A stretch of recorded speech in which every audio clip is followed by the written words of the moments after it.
जयपुर में Hanuman Beniwal SI paper 2021 को रद्द कराने की मांग पर धरने पर बैठे हैं। इस दौरान प्रदेश से लेकर देश की राजनीति पर कुछ ऐसा बोल जाते हैं कि विपक्ष के निशाने पर आ जाए। पहले करणी सेना ने उन्हें चेतावनी दी और अब हनुमान बेनीवाल की धुर विरोधी रही ज्योति मिर्धा ने भी करारा जवाब दिया है। सर, ये बेनीवाल जी जो है इसको लेकर विशेष सत्र संसद में बुलाने की मांग लगातार कर रहे हैं और साथ में ये भी कहा कि छोटे पार्टियों को बुलाया नहीं गया सर्वदलीय बैठक के लिए। क्या कहेंगे मैम इसके लिए? देखिए, वो क्या बोलते हैं वो उनका अपना आउटलुक है। मेरा ये मानना है कि जो लोग इसमें जिनकी राय मायने रखती है उन सभी लोगों को सरकार ने ऑन बोर्ड लिया है। आप अभी देखेंगे कमेटी बनाई गई है जो विदेशों में जाकर के भी इस बारे में जो टेररिज्म के खिलाफ जो एक भारत जो स्टैंड ले रहा है उसका प्रचार प्रसार करने के लिए एक कई सारी पार्टी के नेता हैं उनको बीच में लेकर के और एक कमेटी बनाई गई है जो अलग अलग जगह पे जाएंगे।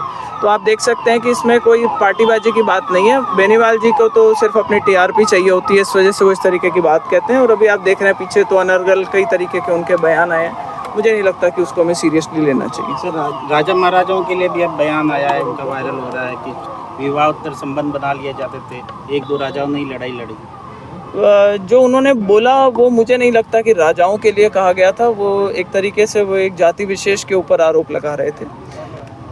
आपने देखा होगा कि जब उनकी पत्नी चुनाव हारी थी उसके बाद में उनका एक बयान आया था और वो मतलब काफ़ी निंदनीय बयान था कि एक चुनाव हारने के बाद में उनकी मानसिक स्थिति दर्शाता था वो कि भाई ये राजस्थान की जो धरती है इसको शूरा की धरती, मोरा की धरती, वीरा की धरती, फालतू की बातें, ऐसा कुछ भी नहीं है। उन्होंने उस टाइम से अब तक कई ऐसे बयान दिए हैं।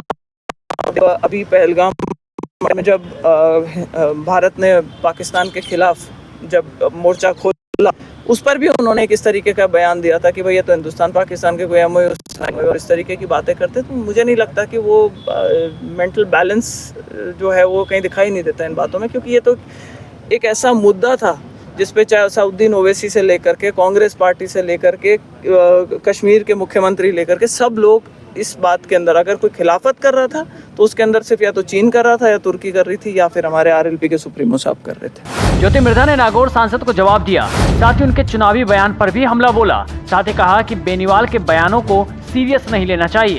इसके साथ ही ज्योति मिर्धा ने ऑपरेशन सिंदूर पर कहा कि ये फुल स्टॉप नहीं, कोमा पॉज की स्थिति है। तिरंगा रैली के लिए आए हैं, कितना जरूरी है इस सेनाओं के शौर्य के सम्मान के लिए आपको तिरंगा रैली भाजपा निकाल रही है? देखिए, भाजपा इसमें सिर्फ एक इसको जनता में जागरूकता लाने के लिए एक बैकग्राउंड के अंदर एक भूमिका निभा रही है। इस यात्रा का प्रारूप कुछ इस तरीके से है कि जो जनता है वो इसमें हिस्सा ले।